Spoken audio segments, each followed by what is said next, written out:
My name is Arnold Sprong, and I went into the service in 1943, and I was drafted, and I was a midterm student, so it meant that I didn't have enough credits to graduate. So I went to summer school so that I could go with the rest of my friends, and of course, little did I know the Army likes to split you up anyhow, but I did manage to stay with one friend, Gene Ragland, and we went to Camp Adair, Oregon. That was your basic training? And that's where we took our basic training. In fact, it was a division that had been formed with us and with the cadre from the 91st Infantry Division. And there was a lot of loyalty. We learned to really be proud of our 70th Division in Oregon. And we were in the Willamette Valley, went up into the mountains for snow and bivouac. And I went on furlough from Camp Adair, Oregon, came home, went back, and our group had been completely disbanded. Some were sent to the Pacific, and others, like myself, were going to be going to Europe. And this was very disheartening because I had been in a battalion intelligence group, which was only about 8 people, and it was a very nice squad to be in. It was in a headquarters company, and we got along with each other quite well. But next thing I knew, I was on my way to Europe. It took us about 14 days on the ship, and we were in a large group of ships. We had a few submarine scares, but nothing as far as we know ever came of them, but that could have happened, and we probably still wouldn't have known. We were thinking that we'd probably go to England, and we didn't go to England. We went to Ireland. We were in a small farming village called Limavady, and we did training there. And the intent was that we were going to be replacements for the 2nd Division, which is my patch right there. Right. We were very proud of that patch too. And over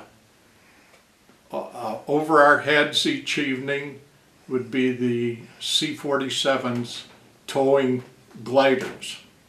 And they would be towing 3 gliders behind. I never figured out how they picked them up. Well, I found out later. How they picked them up, and of course how they set them down. It still saved them for the invasion. But while I was in high school, I qualified as a welder, and I was welding that hinged door on the glider. And afterwards, I got to thinking, gee, I hope none of my doors broke up while in the invasion. But anyhow, we left Limavady then shortly.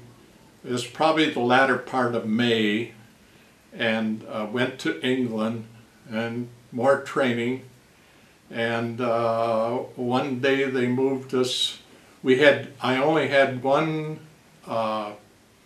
furlough, or not furlough, but a break to go into town, and they pretty well kept us in close on a short chain.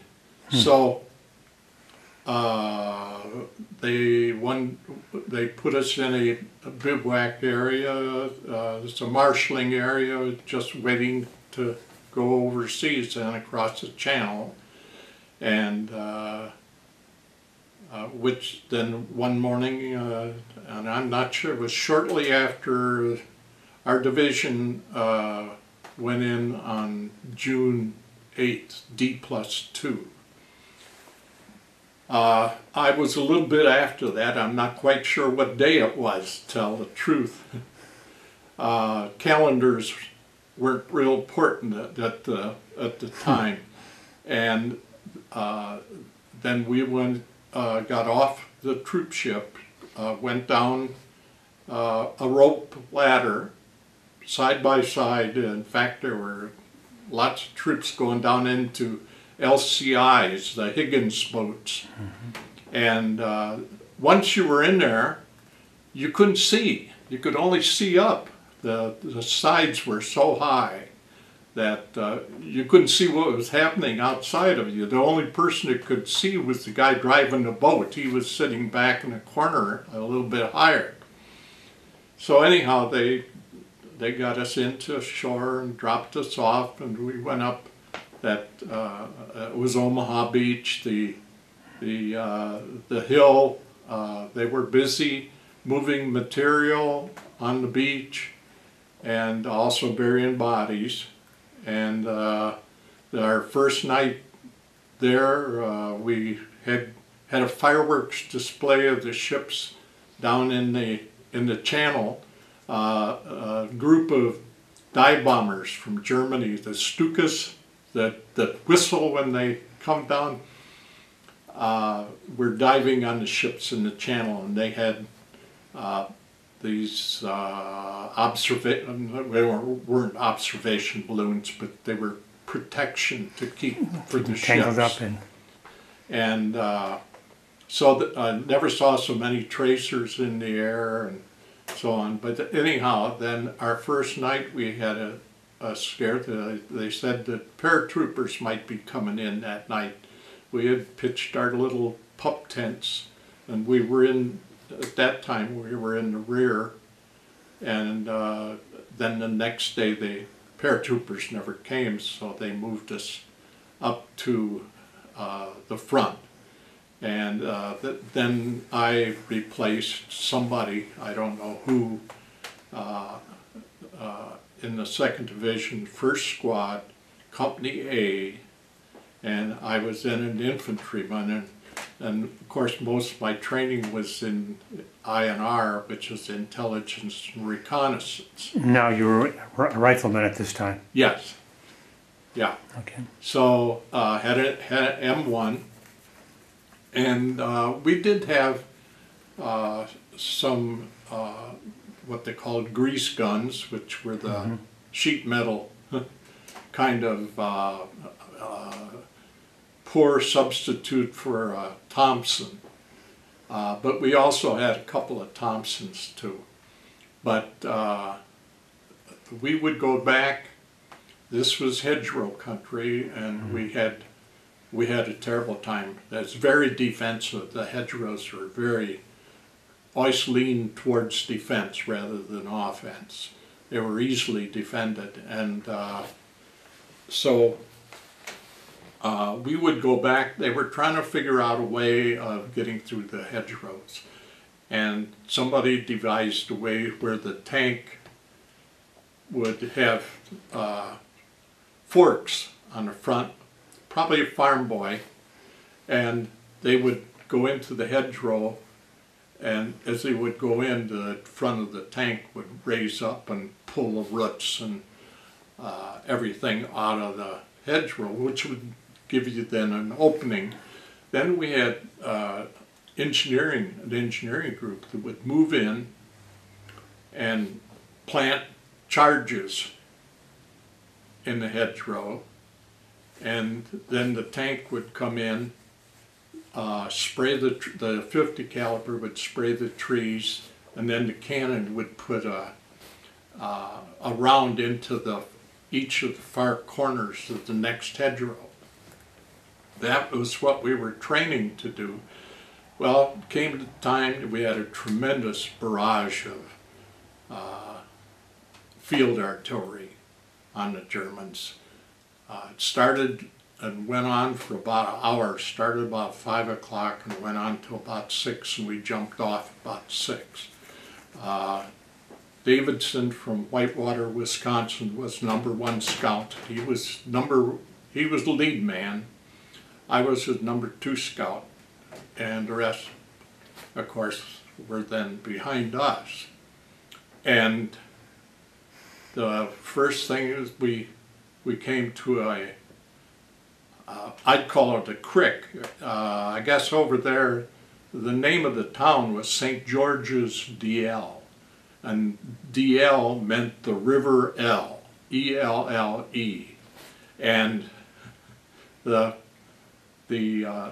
didn't look like a river to me. It looked like a creek. It wasn't very wide at all. Well, there was our tank. And I forgot to mention that we were given a bandolier of armor-piercing ammunition and 2 hand grenades. And they said, if you need more hand grenades, they'll be on the back of the tank. Well, we found our tank. To get into this so-called creek. The tank had gone in. It was stuck. It couldn't go up the other side. It sat there and just dug a hole. I never thought that anything could stop a tank, but you can. And he was sitting there just churning in the mud, and the more he tried to get out, the deeper he got. And I guess that's why they have tank retrievers.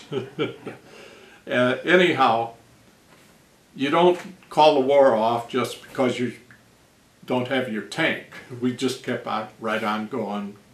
Davidson was doing good. He kept on going, and I followed him. And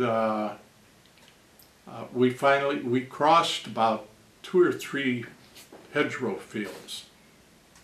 We got up to the one, and Davidson pointed to me, and he's pointing towards a hedgerow, and he's giving me this, and what? He says, they're Germans on the other side. So we were within 8 feet of each other. So we pulled out our hand grenades, and you have to find a place in the hedgerow because there's trees and bushes going up, so you have to find a place to throw your hand grenade so it don't bounce back on you. And so we threw our hand grenades and they came back. So what caused them to come back? They were 3-second grenades, and we were so close that we just lobbed them over and whoever was on the other side grabbed it and threw it back rather than... Jesus. So our hand grenades came back. Well, Armand Bayless was our sergeant. Great man. And Armand says, count 1 and almost 2 and throw them again. You picked up the live grenades then? So that was the Germans that threw them back. So we took our second grenade, which was the last one we had, and there, as I recall, they were 3-second grenades. So we said 1001 and 1002 and let it go. And they didn't come back. Well, what happened to the ones they threw back at you? Did they go off? They went off, but neither one of us they were far enough away from us that, or the blast went the other direction. But we weren't, hit. We didn't get hit.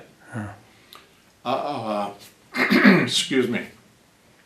Armand Bayless really shouldn't have been up there. He was our sergeant, but he should have been a little bit further back. But it could be, we heard later that they called a Purple Heart draw after this all happened, and back at the creek where the tank was, the Germans had it all zeroed in, and I guess we took a lot of casualties back there, and it could be that the sergeant got out of there and maybe it was better advancing than it was staying where they were.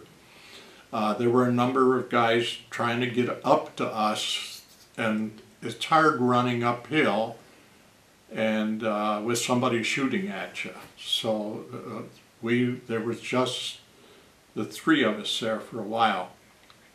Armand says, let's get out of here, and he was going to go back, and we're thinking, gee, we got cover, and so far we seem to be doing all right. But he left, and we were fighting German paratroopers. This was the 3rd Parachute Division of the Germans. They were a crack outfit, and we were learning. So Armand took off to the back, and there was an opening off to our right, and a paratrooper jumped up, and this was so quick. I can't believe how quick it was. I took a few shots at him, but I think he was up and off before I could get my M1 really doing any good. M1 was not good in the hedgerows. It would have been better almost to have a pistol, but definitely a machine gun. The German zip guns were ideal for that type of fighting. But anyhow, Armand didn't make it. He got into a bush, and they jumped up again and shot, and we tried to protect him, but didn't do any good. So anyhow, they dropped the artillery back on us. They didn't know, I guess, that we were there. And the Germans moved down the sides of us.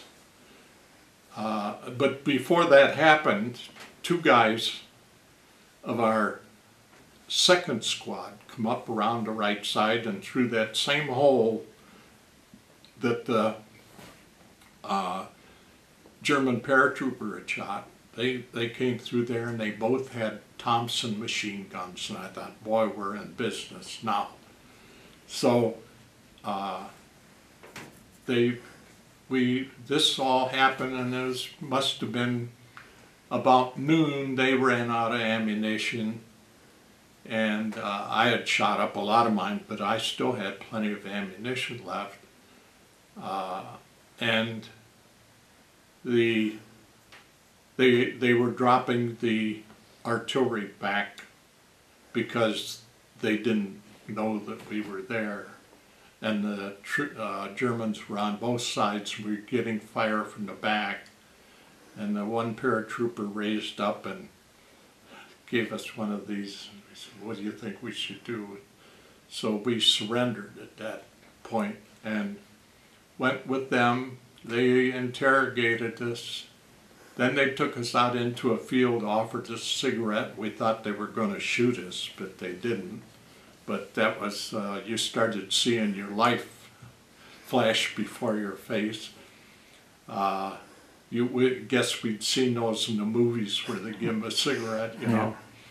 But anyhow, they eventually then moved us by truck and back.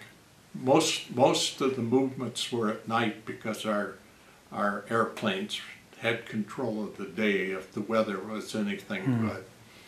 And we went to Chartres and Alencon, and then we were in the area of Chateau Thierry, and I remember that name from World War I, about them talking about it. I'd always been interested in World War I. And they put us in boxcars, and they were taking us to a larger camp. The boxcars were unmarked. They put us in there so that so many of us, as I recall, there were about 80, but you couldn't count. Luckily, I was by one of these little windows in the diagonal corners of the car, and so I got some air, whereas some of the other people didn't. We needed water. It was hot. Are you running out of? No. And they had barbed wire over the windows, but you couldn't lay down. You could maybe squat, but that was about it. And then you were taking somebody else's square footage away from them too. We had got to the area of Chateau Thierry, and we were attacked by two, I say two, we couldn't see, two fighter planes. And this was one of the most, being like shooting fish in a barrel. There was nothing we could do. The Germans ran, and we were locked in. The tracers in a dark car were just, they would flash and splintering of wood. And they took two passes. Each one of them took two passes, and luckily nothing blew up. Had something blown up on the train, they would have really demolished it. But nothing blew up. I don't know what else was in our train. I was in a car that was nearest the engine, and they seemed to be finishing their run as they got to that end. They were coming from the caboose end. And so they left, and they opened up the car doors and got the wounded out, laid them out. We never heard an exact count. We did hear that there was about 30 that had been killed, and more of them wounded there. So I grew to dislike riding on the German railroads. Eventually we went into a big camp. This was 12D, they called it. The name escapes me right now, but it was a large camp. It had Serbs, Russians, Americans, British, and we were only there about a week. And they called us out at 4 o'clock one morning, told all of the Jews to take one step forward. I have no idea whatever happened to the fellas, because I knew a fellow that was Jewish at the time. He was next to me, and he took a step forward, and that was last I heard. I think they segregated him. I don't think they killed him, but I never heard for sure. But anyhow, the rest of us they put into a work camp. Now, I was PFC at the time. Non-commissioned officers and officers didn't go out to work camps, but the food was supposed to be better. So there was 80 of us in this camp, which was at the foot of a roundhouse. About 6 or 7 guys from Pennsylvania worked in the roundhouse, and with some Czechs, and we asked them several times if they'd ever sabotaged. Well, they said, really, the guys that were good at sabotaging those engines were the Czechs. They were very good at it. They would, our guys would assist them. But about 20 of us worked in a textile factory. Now what we did, they put us on a gondola car with a shovel, and we shoveled coal. The coal didn't go out through the bottom. You shoveled it out. And you can imagine trying to shovel coal from the top of the lumps rather than a floor. So there was 20 of us in a textile and 20 of us in the railroad gang. And the railroad gang would work on the railroad and patch up holes in the railroad that the bombers the night before had put on the rails, or had shot up engines and so on and so forth. I had a little black market going. Cigarettes were money. They said in the big camp that if you had enough cigarettes, and I never heard how many cigarettes it had to be, but you could get a 45 with ammunition if you had enough cigarettes. From who? Germans? From, yeah. They would be the end ones, yeah. I mean, But there would be a couple of people in between. There maybe be a Serb. But they would put you in touch with, if you had enough cigarettes, they would put you in touch with somebody. In the prison camp? In the prison camp. And they had access to weapons? Yes. And you could, we regularly had radios that, so we could keep up. Where'd they come from? Same thing. They would smuggle them in and hide them, and eventually they'd be found, maybe, but then you'd get your information from another barracks or whatever.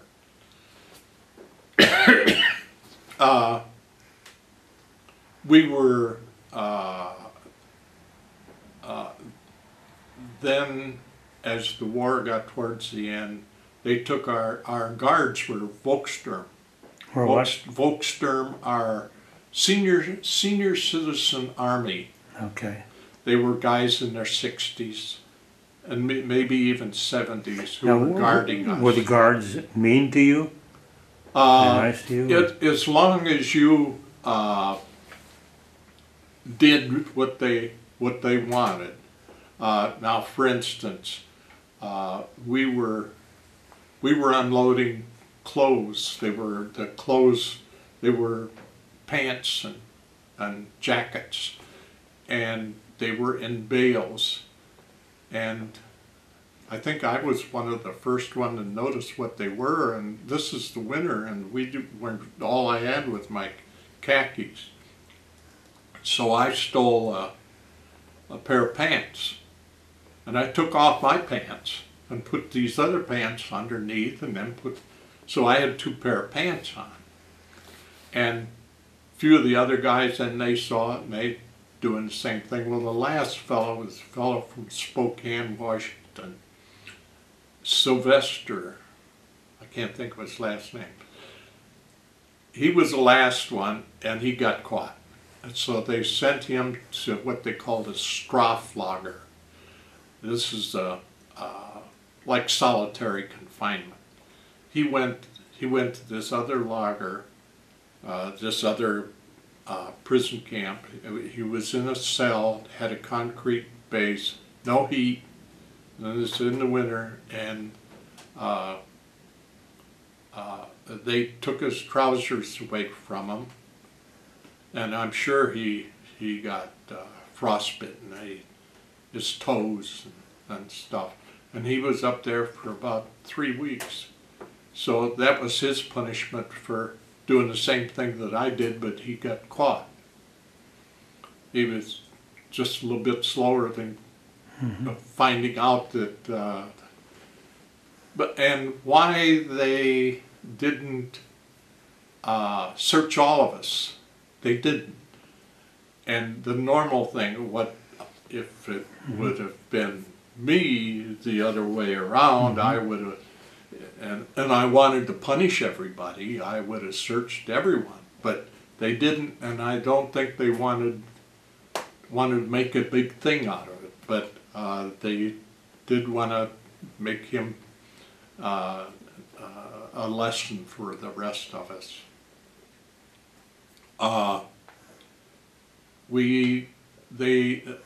The guards depended on who it was. There was some guards that were rough. We never, most of the problems that we got was from the person who was in charge of the guards, the Unteroffizier, the person in charge of the camp. He would get even with us by taking privileges away, cutting our food in half. Our main problem was food. The only person that I saw well, I have to back up a little bit, but the only person who I saw that was attacked and hurt was a fella in front of me as we were going through a town. And this might have been he was a big guy. Were you walking? He might have lost, we were walking, Okay. yeah. He might have lost some member of his family, or maybe his house was bombed or something. But he jumped out of the crowd and hit this fella right in front of me in the face and bloodied him up. And of course everybody just kept going. Our guards did nothing, and there was nothing done about it. And of course this fellow who jumped out of the crowd, he just picked somebody random. He was mad, and he saw a fellow and he decided to take it out on him. Now I have to back off a little bit about how we were treated, and this was not from the military, but from a civilian. One of my jobs at the textile plant, besides shoveling coal, was at night they had skylights on the textile plant. So myself and I think another prisoner and two of the people who worked in the factory would go up on a roof, and because of the skylights we had wooden frames of tar paper, and we would lay them down in the daytime because they would use the windows for light and ventilation. And then we would go up there at night. Sometimes there was snow, sometimes we were wading through water and various things. Well, one of the guys was a genuine Nazi, or at least he was for all appearances. And I knew a little German. I learned a little German, and I think it kind of got me into trouble because I said something to him which really made him mad, and he hit me and knocked me into the water. And the other guy grabbed me like I was going to tear into him. Well, number one, he was much bigger than me. I was a flyweight at the time, and but he was quite gruff, and I was all dropped after the point. It had something to do with the Nazis and so on. We got, as I mentioned before, we had guards. Some of them would rather be home with their grandchildren. And this fella, in fact, his name was Carl. And Carl came around one day and he says, they're going to move you. They're going to move all of the guys. They're going to take us out of the camp and we're going to be marching. I won't be with you, he said. I'm going to the Russian front. And going to the Russian front, you might as well say you're going to hell, because that was the most feared thing in the German army, was going to the Russian front. Yeah. Well, anyhow, some of the guys, in order to escape, went into the bathroom, which was like a farm outhouse where you could raise the seat, and it had a clean out in the back, and then from there was a barbed wire fence, about 8 or 10 foot fence. So quite a few number of the guys, in fact one of the guys who I am familiar with yet today, asked me if I wanted to go with him. He was going to go through the crap to get through and then go through the fence, some way to get through the fence. I said, no, I think I'll go with the rest of them. I guess I thought there would be safety in numbers, I don't know. But they marched us to Carlsbad, and then we changed guards, got rid of our guards. They went to the Russian front, and they gave us Luftwaffe pilots who had been shot down and were kind of crippled up. Plus, they had no more gas to run their airplanes with. So those were our guards. And you don't take Luftwaffe pilots and make infantry men out of them walking. They didn't like to walk. So, we got stopped a couple times. I still remember one that looked just like one of the movies where the big Mercedes touring car, four-seater, you know, not a... And a officer stands up, papers please, you know, and our lieutenant, Luftwaffe lieutenant, handed him some kind of papers, and we were already had changed course. We had talked our guards, Luftwaffe guards, into changing course to the American lines, and we would put in a good word for them, and they would get medical help. And because the one fellow, he could hardly walk. The person in charge actually could hardly walk. So you talked your prison guards We talked taking you changing direction. We were supposed to go to Munich, and instead which was south, and instead we talked them into going west. So how far west did you have to go? We didn't know for sure. Okay. Yeah. We didn't think very far because when we were in the prison camp, the Americans were at Hof, which Hof was about 20-25 miles away. So we didn't think we had too far to go. So anyhow, we got into this town, and we found everybody just spread out. We found a barn full of hay, and I was sleeping real good when American artillery started shelling this little town, and the roof of the barn was tile. And I could hear this tile, the shrapnel coming through the town, or through the roof, and I couldn't find my way out of the hayloft in the dark. But I finally got out of there and went to the back of the farmhouse, and the farmhouse quite often has their cattle just off the back of the house in stalls with about 2 foot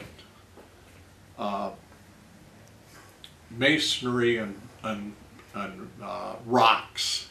I mean, this was a good place to be. The only thing is, every so often you'd hear the cow splattering. you'd have to move over a little bit.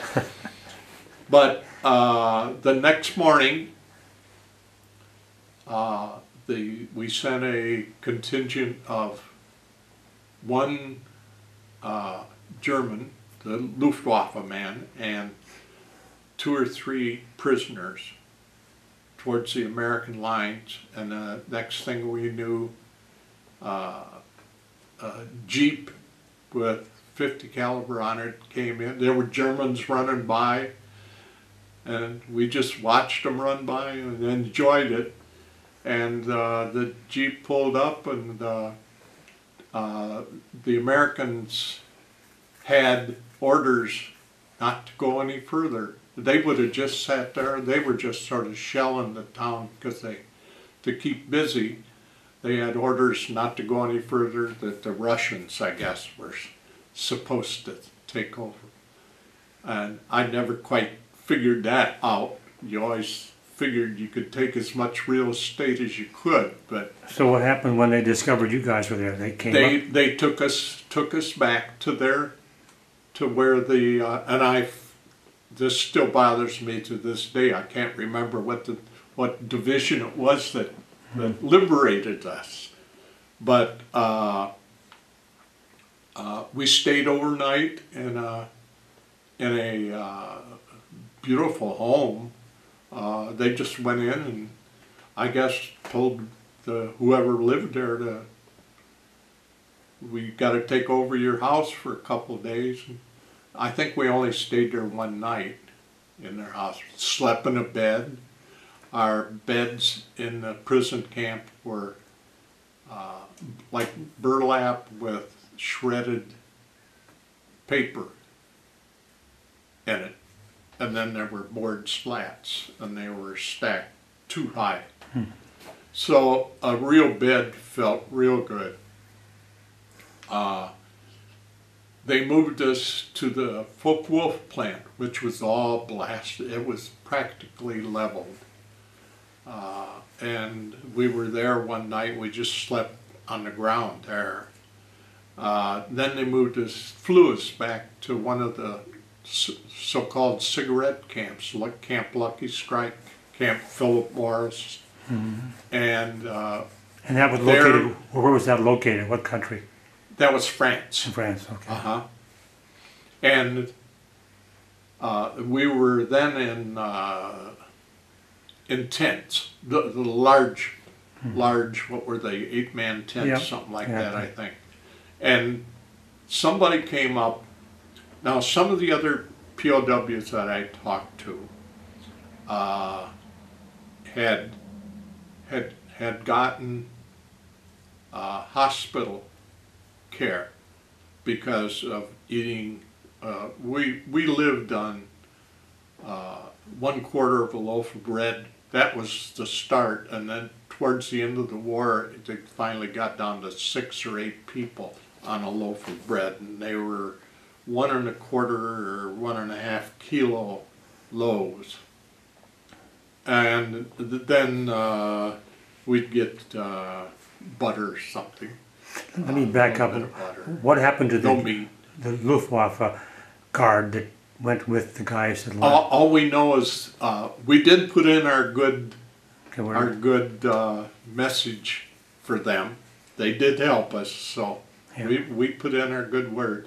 And they were taken over as prisoners, but I would assume the German prisoners had pretty nice, especially if they got in the United States. They probably didn't want to leave, but I jumped ship. Now you're back in this 8-man tent. What happens next?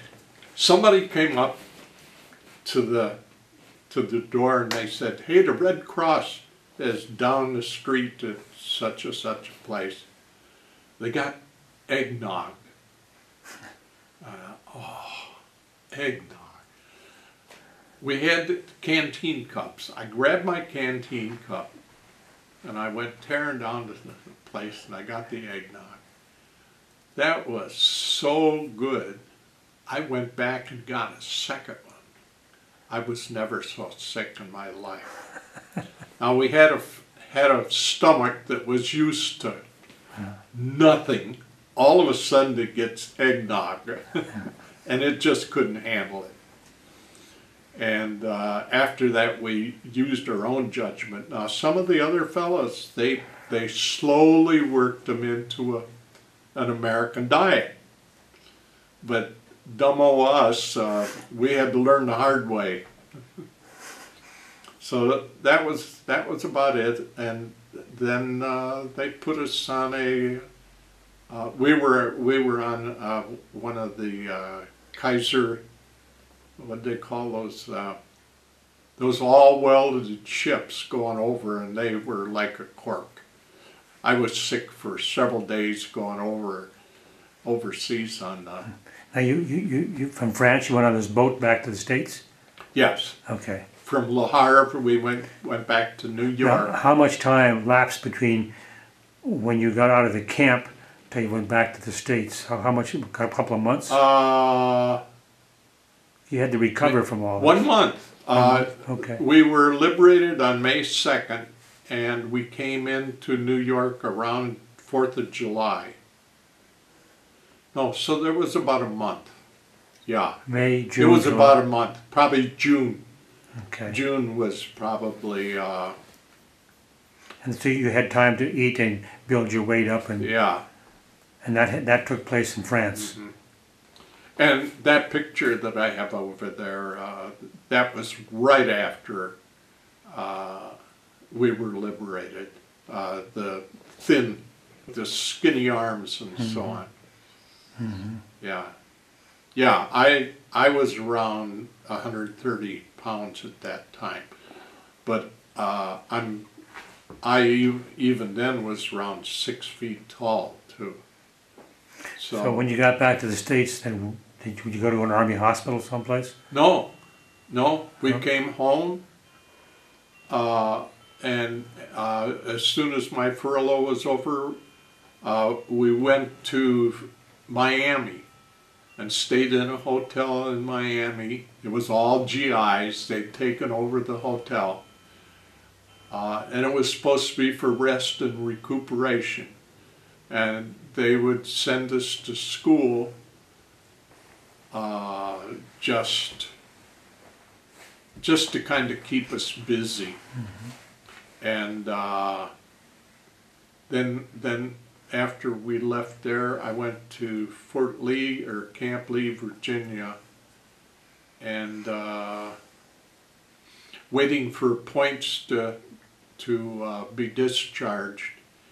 I joined a group who was building they would take aircraft hangars and make a field house out of it. So I got into construction. Like I say, I knew welding a little bit, but these guys were all bridge builders, and they had built buildings, but we mainly just worked until. So how long were you in Miami then? 2 weeks. We were there 2 weeks, and that was nice. There was a lot of drinking and food. It was. I don't know whether it was recuperation or not, but we had a good time. And then from Fort Lee, or Camp Lee, it was Camp Lee then. Yeah. Later became Fort Lee. Then they sent us to Camp McCoy, Wisconsin, and they put me in charge of a group of Germans, and I put them to work washing windows, and this was in November. So the water was freezing on the windows. Now the war wasn't over yet in Europe? It was over? Yeah, it was over. Okay. But they hadn't gone back yet. Oh. Yeah. So this was November of '45. So the war was over in August, I think. I forget whether that was Japan. So you were at this camp in Wisconsin in charge of how many German prisoners? Probably about a dozen. Oh, that's all. Yeah. Yeah. I was just supposed to oversee their work. Did you have to carry a firearm then? Yeah. You had to carry a firearm? Yeah. Okay. I carried a handgun. Oh, okay. Yeah, not a... 45, something like that. So how long then were you watching over these German prisoners? Oh, that was only a day or two. Oh. Yeah. Otherwise, I think I was in charge of a day room or something. They just tried to find something for you to do until I had enough points.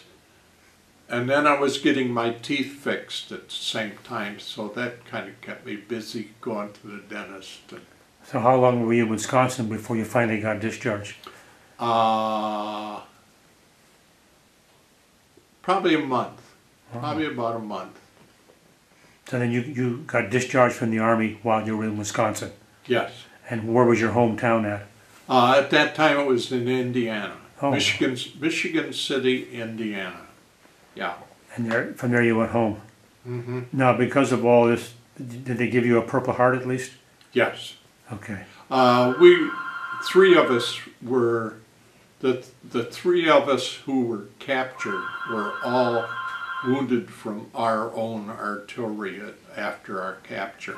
None of it real serious. Wow. In fact, all three of us were wounded in one arm or the other. Mine was the right arm, and from shrapnel coming through. From shrapnel from our own, yeah. Now, was that the time when you were in the barn? It was coming through the roof, or where did this happen at? No. This happened actually right after we were captured, because they were bringing our artillery back. Gotcha. So and we were on the German side of the hedgerow. Yeah. So I guess that particular round would have been legitimate. Yep. Now we were in the wrong place. Now, when the German guards first got you, were the military mean to you, or they just were normal? Or? No, the paratroopers, except for throwing that scare into us about maybe shooting us after we were captured. Yeah. The military was quite good to us. The interrogators were nasty. They would hold back food. Food was our main thing. Now, as far as beating, yes, I heard some real bad stories about beating. I have a very good friend. Now, this was later in the war, however. I have a real good friend who was killed by the Germans. He had, I forget what it was they wanted him to do, but he was resisting and talking the other POWs into resisting, and they knew that he was doing this, and they called him. They first told him to stop, and he didn't. And they called him to the office, and I got this from a very personal friend of his who lives down in Winona, and they brought him back in a body bag. And they said that he had some sort of seizure. But they eliminated the problem, is what it boiled down to. Sure. Well, that's quite an experience. Jeez. Well, I'm hoping these videos will go to the young people of today so they understand what took place. It's important they know what happened, because they don't realize that they're here today. That's right. Because of the veterans of World War II. I think what you're doing is a very good thing. Yeah, it needs to be done. I did a similar thing, but this was, there was a fellow named Saylor from Concordia College down in the cities, that he was given a grant, or the college was given a grant for him to write for the college a book on prisoners of war from the state of Minnesota, and myself and a friend that I have down in the cities, Lester Shrink is his name. And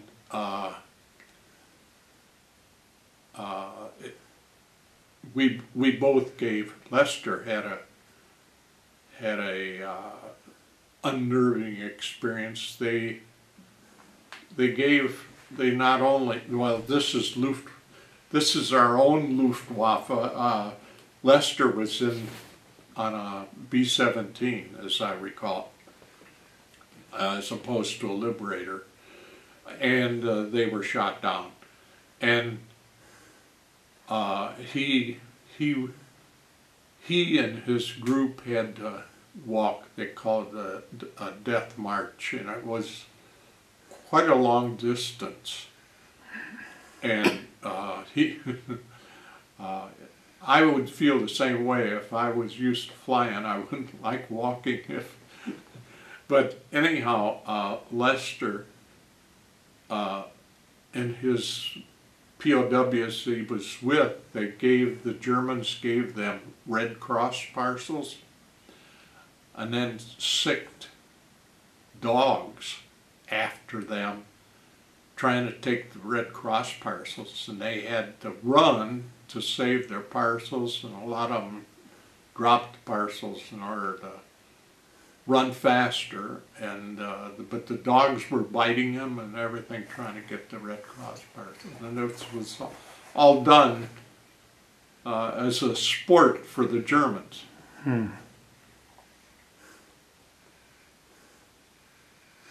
Well, Arnold, thank you for taking the time to allow me to do this. It's been an honor to be here today. Thank you. And we'll make sure you get a copy of this. Okay. Nice to meet you. Yes, it was a pleasure. I think that anything we can do to let, like you say, the younger generation see what was done. As far as I'm concerned, I did what I thought was necessary. I was scared. Oh, sure. I hope that I did the right things. I'm still here, I guess. That's a pretty good indication. No. And the same way for the people that are over in Afghanistan and that were in Iraq, and it's still in Iraq. We have a personal friend of mine I consider, the sergeant, or not sergeant, but Major Steve Booth, who lives up around Clearwater. Used to live over here. Used to live right down the road here. Yeah, I know Steve. Yeah. He is a terrific patriot. Yep. Every time I see him, I have to give him credit for what he does and has done for our country. No, Steve. All right, thank you. You're welcome. Thank you.